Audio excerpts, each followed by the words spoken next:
Arrivés à l'aéroport en fin d'après-midi vendredi, les premiers ministres du Mali et du Burkina Faso se sont rendus directement au rond-point Escadrille de Niamey avec Ali Mahaman Lamid Zeine, leur homologue du Niger.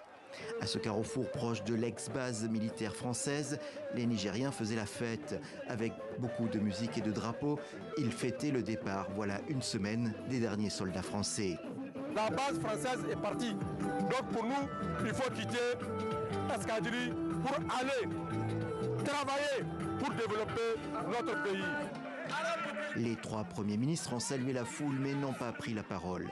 Cette visite est l'occasion d'une séance de travail pour la nouvelle Alliance des États du Sahel, une alliance de défense constituée par les trois pays dirigés par des militaires issus de coups d'État. Cette entente semble populaire au Niger qui, comme les deux autres États sahéliens, souffre de la crise économique et d'un très grave problème d'insécurité. Malgré la présence de l'armée française et des hordes militaires impérialistes sur notre espace sahélien, ce terrorisme n'a fait que s'accroître des années durant. Et aujourd'hui, grâce à cette alliance des États du Sahel, nous exprimons en tout cas un espoir. Ce samedi, la visite s'est poursuivie par une séance de travail avec le général Abdourahmane Tiani, le chef du régime militaire nigérien. Et enfin, une conférence de presse des premiers ministres destinée à convaincre de l'intérêt de cette alliance à trois. Les militaires à la tête de nos pays font un travail remarquable qui fait baisser substantiellement les attaques des terroristes dans cette zone. Et suivez mon regard.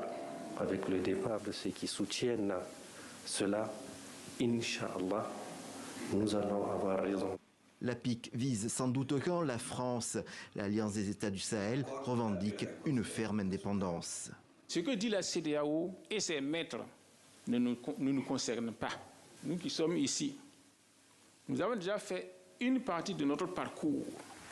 Choguel Maïga, le Premier ministre malien, est sur la même ligne. Il a dénoncé les sanctions de la CEDEAO et justifié la rectification, c'est-à-dire le deuxième coup d'État qui a mis au pouvoir Assimi Goïta.